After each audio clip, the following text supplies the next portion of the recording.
कक्षा 12 का जो भौतिक विज्ञान का है, ये प्रिज्म चैप्टर का है। हेडिंग है प्रिज्म के अपवर्तनांक के लिए सूत्र। तो प्रिज्म के अपवर्तनांक के लिए सूत्र जो होता है, यहाँ हम देखते हैं डेल्टा। एक त्रिभुज है, इसमें जो प्रकाश का अपवर्तन इसमें दिखाया गया है, ये डेल्टा क्या है, विचलन कोण है। तो ये विचलन कोण, इसमें ये त्रिभुज DQR का ये बहिष्कोण है। तो बहिष्कोण सामने के दो अंतः कोणों के योग के बराबर होता है। तो ये इसमें जो है एक अंतः कोण क्या है, DQR है और दूसरा कोण DRQ है। त्रिभुज है DQR, तो इसका ये बहिष्कोण, तो बहिष्कोण सामने के अंतः कोणों के योग के बराबर होता है, यानी कोण DQR प्लस ये वाला कोण DRQ, ये जो है इन दोनों के योगफल के बराबर होगा। तो प्रिज्म का अपवर्तनांक के लिए जो सूत्र हमको निगमन करना है, तो पहले डेल्टा का मान किन कोणों के योग के बराबर होता है, ये त्रिभुज DQR से अंतः कोणों का योग बराबर विचलन कोण होता है। यहाँ से शुरू करेंगे। फिर अब हम देखते हैं, इसमें एक चतुर्भुज बन रहा है। चतुर्भुज कौन सा चतुर्भुज हम देख रहे हैं, AQER। उसके बाद एक चतुर्भुज हम देखेंगे AQER, यहाँ पर ये बन रहा है। तो यहाँ पर चूंकि ये अभिलंब रेखा है, तो कि अभिलंब जो होता है पृष्ठ के साथ 90 अंश का कोण बनाती है, यानी यहाँ पर AQER ये चतुर्भुज में ये वाला कोण 90 अंश का होगा। यानी कि इसमें कौन सा कोण, AQE, ये पूरा जो हो जाएगा AQE, ये 90 डिग्री का होगा। और दूसरा वाला कोण ARE, यानी ARE, चूँकि ये भी अभिलंब रेखा है, तो अभिलंब रेखा पृष्ठ के साथ 90 डिग्री का कोण बनाती है। तो कोण ARE ये हो जाएगा, ये कोण ARE ये हो जाएगा 90 डिग्री। तो अब किसी चतुर्भुज में चारों कोणों को, क्योंकि हमने चतुर्भुज क्या लिया है, AQER, तो इसमें चार को अंतः कोण बनेंगे। एक अंतः कोण A और दूसरा E, और AQR और ARE, ये दो चार जो है अंतः कोणों में से दो कोण 90 अंश के यानी 180 अंश के हो गए हैं। तो चूंकि चारों कोणों का योग 360 होता है, चारों कोणों का योग कितना होता है, 360। अब चूंकि दो कोण 180, दो कोणों का योग 180 हो गया 90, तो जो शेष बचा हुआ दो कोण है, इन दोनों कोणों को जोड़ा जाए तो ये भी 180 अंश का होगा। अर्थात इसलिए कोण A और कोण E ये दोनों मिलाकर के कितना हो जाएगा, 180 अंश। ये दोनों मिलाकर के 180 अंश ये हो जाएगा। तो अब इसको हम समीकरण 1 मान लेते हैं।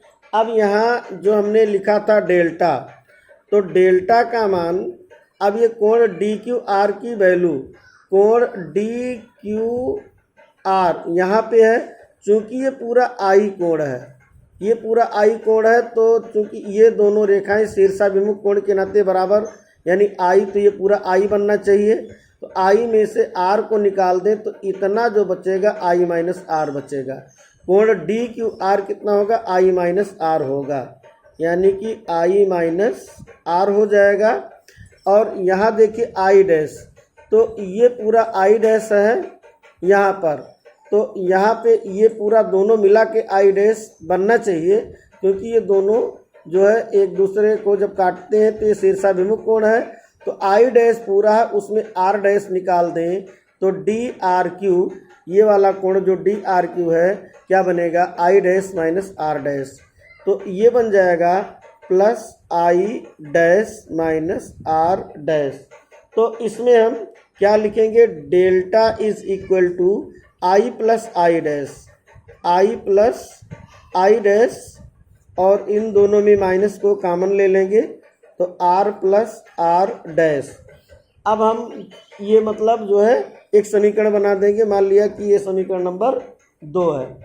अब इन दोनों से यहाँ देखते हैं कि कोण ए प्लस कोण ई ये दोनों 180 अंश है, और यहाँ जो त्रिभुज ये बन रहा है क्यू आर और ई, क्यू आर ई, एक त्रिभुज यहाँ बन रहा है त्रिभुज क्यू आर ई।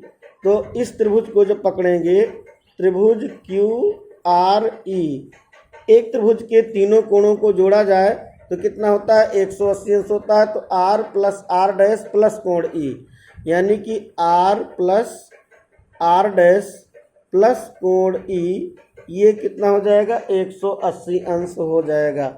तो ये 180 अंश हो गया, ये इसको हम समीकरण 3 मान लेते हैं। तो अब चूंकि यहाँ पर समीकरण 1 में 180 बराबर कितना था कोण ए प्लस कोण ई, तो 180 अंश के स्थान पे कोण ए प्लस कोण ई लिख सकते हैं। तो R plus are dash plus कोण ई बराबर 180 अंश के बराबर क्या है कोण ए प्लस कोण ई है।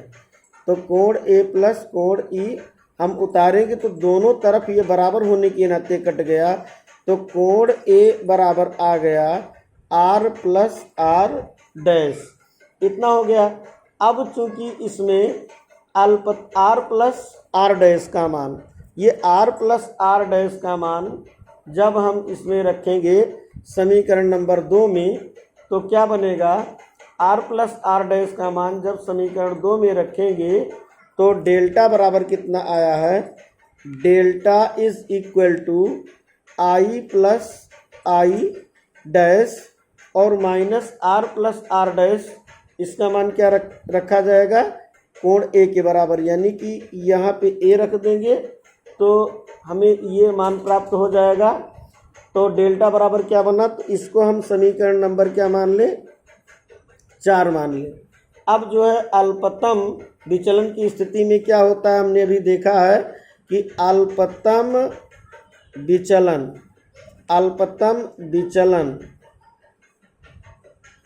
की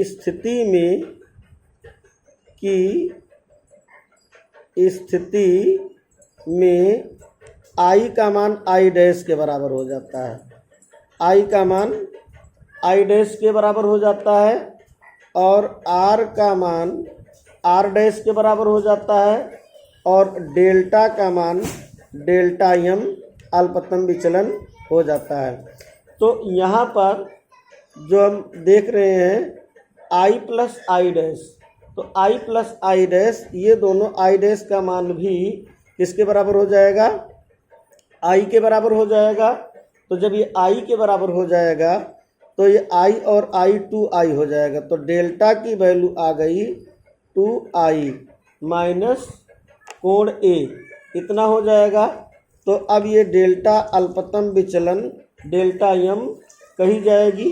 तो यहाँ से आई की वैल्यू क्या हो जाएगी, आई की वैल्यू ए को उधर कर देंगे तो delta M plus angle A और ये 2i, तो यहाँ से i is equal to A plus delta M और ये बटा में 2 हो जाएगा, तो i का मान आ गया। तो यहाँ i का मान आ गया और हम यहाँ जो लिखे हैं एंगल ए, यानी कि ये कितना है r प्लस आर डैश, और अल्पतम विचलन की स्थिति में r डैश को हमने कहा है कि ये r के बराबर हो जाएगा। तो a equal to R plus R अर्थात ये हो जाएगा 2r। तो अब r की वैल्यू क्या होगी, एंगल a अपान 2। अब जो है स्नेल के नियम से हम n बराबर क्या लिखते हैं साइन i अपान लिखते हैं साइन r लिखते हैं। तो यहाँ i का मान कितना है a प्लस डेल्टा एम अपान 2 और r का मान कितना है डेल्टा a अपान 2। तो n बराबर हो जाएगा साइन i के स्थान पर हो जाएगा a प्लस डेल्टा एम पूरे का अपान 2 और साइन r के स्थान पे क्या हो जाएगा a अपान 2। तो ये जो है अपवर्तन का सूत्र, प्रिज्म के अपवर्तन का सूत्र ये बन जाएगा। और हमको जो है इसमें क्या करना था, इसमें प्रिज्म के अपवर्तनांक के लिए सूत्र, यानी कि प्रिज्म का अपवर्तनांक क्या है n, तो n के लिए सूत्र बन गया है sine a plus delta m upon 2 upon sine a upon 2। तो इसको पहले जो है सिद्ध करने के लिए हमको कहाँ से शुरुआत करना है, डेल्टा बराबर यहाँ से त्रिभुज डी क्यू आर, पहले हम यहाँ जो है पकड़ेंगे, क्या पकड़ेंगे, त्रिभुज डी क्यू आर में बहिष्कोण डेल्टा इज इक्वल टू ये सामने के अंतः कोणों के योग के बराबर, इतना करेंगे। फिर उसके बाद त्रिभुज पकड़ेंगे, त्रिभुज में दो कोण 90 90 180 निकल गया, तो कोण ए और कोण ई ये दोनों भी 180 अंश का होगा। अब चूंकि डेल्टा बराबर जो डी क्यू आर है, तो डी क्यू आर का कोण आई माइनस आर और ये I dash minus R dash ये होगा, तो एक दूसरा इक्वेशन बनेगा।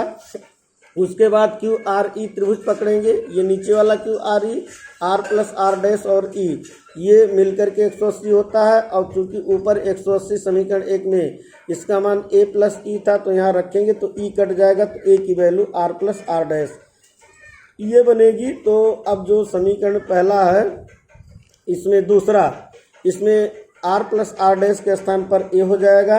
पुनः अल्पतम विचलन की स्थिति में आई डैश को i के बराबर कर देंगे, तो 2i, यानी यहाँ से i की वैल्यू निकालने के लिए पक्षांतर करेंगे तो i की वैल्यू निकलेगा, और यहाँ से r डैश को r करके r की वैल्यू निकालेंगे तो a/2। पुनः स्नेल के नियम से n बराबर साइन i बटा साइन r में i और r की वैल्यू रख देंगे, तो n इज इक्वल टू आ जाएगा sine a plus delta m upon 2 पूरे का अपान साइन a अपान 2।